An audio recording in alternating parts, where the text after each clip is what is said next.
mereka. Ya kedengaran makin lama kok makin kencang gitu kan. Nah karena nggak yakin dengan apa yang dia dengar, Tirana olehlah ke arah Reza. Zah, kau dengar suara langkah kuda nggak, Wak?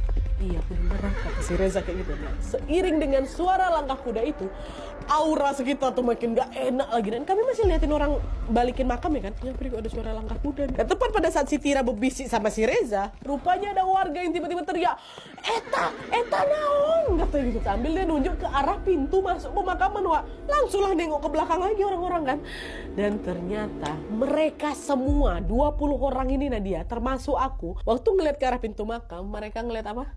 Ada bayangan 2 ekor kuda yang lagi berderap keluar makam ya, Wak ya.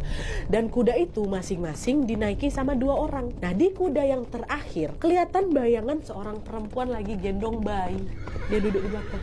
Kelihatan bayangannya. Nah di situ orang menduga, itu jangan-jangan Teh Siti sama bayinya tuh gitu. Dan bayangan kuda ini melesat cepat dan udah hilang kayak gitu aja di kegelapan malam itu. Astagfirullahaladzim. Apa nggak makin ketakutan kami di sana kan? Baru kali ini mereka nengok kejadian sehoror itu, Wak. Nah setelah melihat kejadian yang nggak masuk akal tadi, Pak Kiai langsung berpesan, sudah kalian jangan menambah-nambahi apa yang kalian lihat tadi dengan bumbu-bumbu cerita yang tidak perlu ya. Kalau bisa udah jangan dibicarakan lagi, cukup simpan saja di kepala kalian. Warga iyalah ngangguk-ngangguk aja itu kami kanan. Mereka pun kembali menyelesaikan penimbunan tanah makamnya Pak Maunya dan Teh Siti. Lalu udah selesai baru berjalan keluar makam. Rame tuh, gak ada yang berani misahkan diri. Jalan berdempet-dempet kami tuh, dia baca-baca doa aja kata Pak Ustadz, Pak Kiai.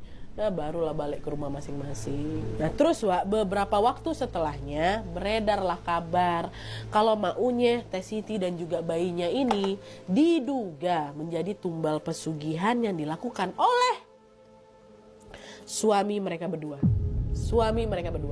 Dan setelah kematian Maunya sama Teh Siti, Wak, mereka berdua ini juga nggak pernah balik lagi muncul di desa Karatu. Nggak pernah balik. Entah mereka masih hidup atau udah meninggal, warga pun nggak ada yang tahu. Nah, rumah tuh pun terbengkalai katanya kayak gitu. Jadi tumbal pesugihan 2 laki-laki ini. Wallahu alam lah tapi ya, Wak ya.